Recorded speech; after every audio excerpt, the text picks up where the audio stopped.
ఓయ్, నీకొచ్చి చెప్తా విను. మిగతా ఫాదర్స్ ఎట్లున్నారో నాకు తెలియదు, కానీ మా డాడీకి నేను సతాయించడం అంటే చాలా ఇష్టం. ఎక్కడ లేని ఓపిక వస్తుంది. మొన్న అట్లనే సతాయించుకుంటా ఇక పాపం దీనికి ఓపిక లేదు అయిపోయింది అని అనుకునే టైంలో లాస్ట్కి ఒక డైలాగ్ వేసింది, ఈ జన్మకేరా నేను నీ ఫాదర్ని, ఈ ఒక్క జన్మకు భరించిరా అని. నాకు సైక్ అయింది భయ్యా. ఇంకా నేను కూడా ఒకటే ఆన్సర్ ఇచ్చిన, ఒక్క జన్మ చాలు డాడీ, మళ్ళీ మళ్ళీ వద్దు, ఇంకో జన్మ ఉండొద్దనే కదా కుంభమేళ దాకా పోయేసి వచ్చినా అని. తరువాత ఆలోచిస్తే అనిపించింది, ఒక్క జన్మ చాలు. అందరినీ అర్థం చేసుకొని ఎమోషన్స్ బిల్డ్ చేసుకొని చాలు భయ్య, మళ్ళీ మళ్ళీ డ్రామా వద్దు నాకు.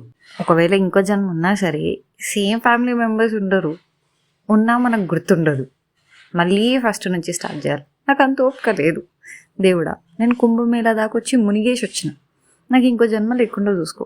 Thank you so much. చెప్పు, నువ్వేమంటావు? నీకు ఇంకో జన్మ కావాలా?